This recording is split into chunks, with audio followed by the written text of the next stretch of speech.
Imagine being 400 feet underwater, watching the light from the surface vanish as you're dragged into a bottomless abyss by something you can't fight. Or sitting at your station inside a submarine, unaware that the very air you're breathing is being sucked out of the room in seconds, leaving you a ghost at your post.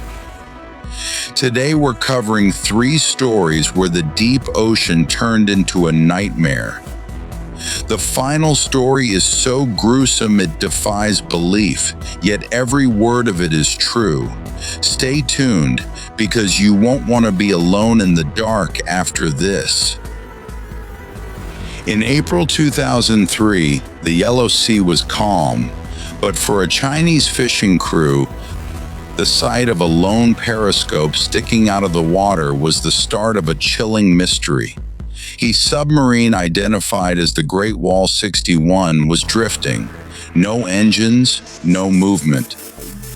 When the Navy boarded it, they stepped into a tomb. 71 men were found exactly where they were supposed to be. Some were holding charts. Others were at the controls. No signs of a struggle.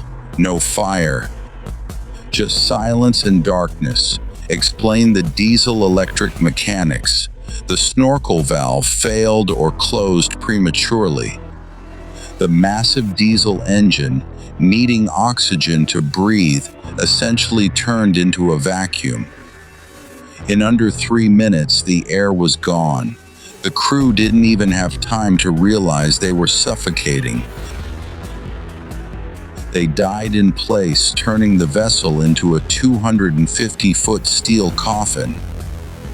We move from the cold silence of a submarine to the claustrophobic world of saturation diving. In 1975, 2 divers, Richard Walker and Victor Prangley, were working at 390 feet in the North Sea. Briefly explain living in the Bell, the concept of staying under pressure for weeks. After a successful job, a series of mechanical hiccups and human errors led to a nightmare. The supervisor, misreading a pressure gauge, thought the chamber was losing air. To fix it, he pumped in massive amounts of helium, but the chamber wasn't leaking, it was sealing. The pressure doubled. Physics took over.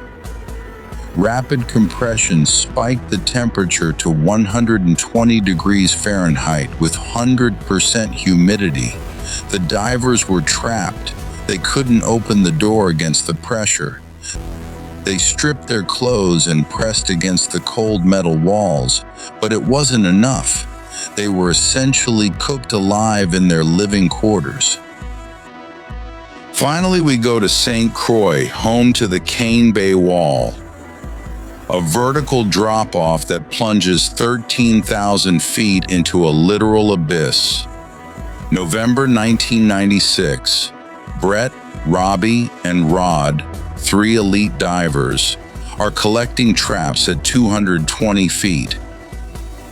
They see 2 14-foot oceanic white-tipped sharks, the Silk Cloud.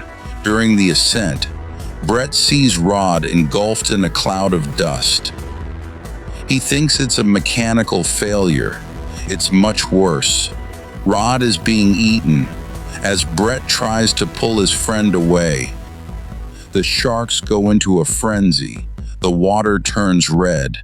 One shark grabs Rod's leg, the other grabs his calf. They drag both men over the edge of the wall. Brett watches his depth gauge redline at 325 feet as they fall into the abyss. Brett loses his grip on Rod as his air runs out. He has to make a choice, die with his friend or risk a polar ascent. Brett blacks out 30 feet from the surface, survives by a miracle, and undergoes a harrowing medical evacuation involving a highway plane landing. Rod was never seen again. The ocean is a place of wonder, but as these stories show, it is also a place of unforgiving physics and apex predators. If you found these stories as haunting as I did, please hit the like button and subscribe for more.